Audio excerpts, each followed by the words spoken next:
today we are going to be talking about Shadow and Bone by Leigh Bardugo. This is the first book in the Grisha trilogy, and I have to say that I was very pleasantly shocked and surprised at this book. I had never read a young adult fantasy book before, so I wasn't exactly sure what to expect. I picked this one up from Book Outlet and I completely and utterly loved it.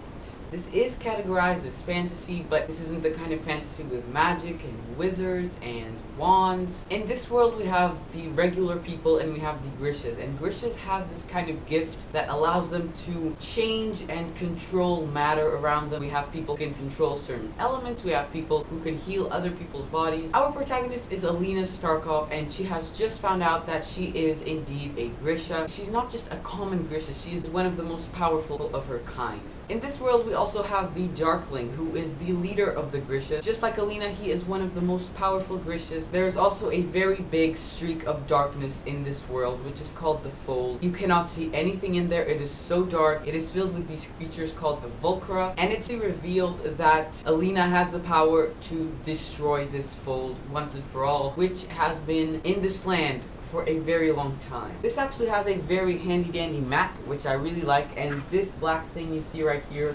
that's the Fold. And as you can see, it takes up a lot of space and it divides their land, which is called Ravka, into two. So again, I really genuinely like this book. My favorite aspect is a tie between the characters and the world, because this world is so unique and it's definitely unlike anything I've ever read. It's so enticing and it really captures your attention and you just want to go deeper into it. I find it so original that Leigh Bardugo came up with this Russian-like culture. I also like the Grishas. Those people are wicked cool. I also really like the characters, especially our main character. I love how fun and at ease Alina is. It is directly revealed to her that she can practically save the world, and she's just there like, this is ridiculous, you're all crazy, peace. I feel like her situation isn't really relatable, but her reaction certainly is. Even though Alina is fun and quirky, she is also a very serious and headstrong person. In the end, we find out that she's actually very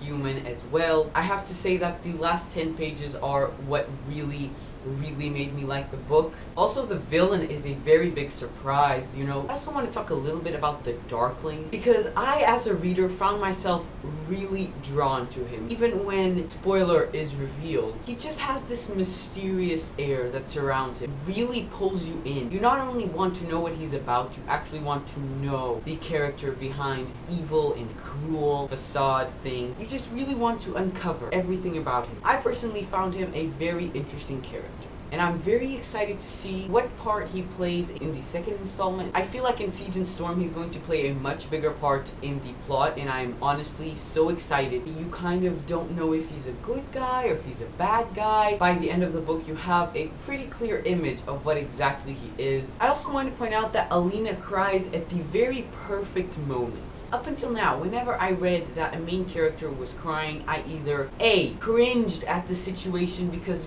it wasn't worth the crying, or B, in which the character just doesn't cry and you're here like, excuse me, I'm sorry, do you have a soul? Neither is the case for Alina. When Alina is crying or when she wants to cry, you just really feel why, and if the reader was in her place, he would feel exactly the same. Because of the things Alina was going through, the reader just feels really sad for her. And I love that the author did this, because not very often we find a main character that cries on cue. You know, when you yourself would spill some tears. That's pretty much all I want to say. I want to repeat myself. I genuinely love this book. I cannot wait to dive into Siege and Storm, which I hope will be happening in the very near future. I felt so attached to the characters and the world and the plot, and it ended on a pretty big cliffhanger, so I'm very excited. I felt like these pages flew by so fast. The story was so captivating. I just felt so attached to Alina and wanted to learn what happened next. It has its fair share of plot twists and oh my god reactions, and I highly recommend it. If you've never read fantasy, fantasy, then I highly recommend this as a starting point. I myself really enjoy this as my first fantasy book. If you do like fantasy, then I'm pretty sure you've already read it, but if you haven't, pick it up. It's very, very good. So yeah, there will not be a spoiler section for this book chat because I don't really have much more to say. I really hope you enjoyed this video, and if you would like to see more book chats like these, it would mean a lot to me if you subscribe to my channel. Stay tuned for my next videos, and remember to keep your day a bookish one. Goodbye!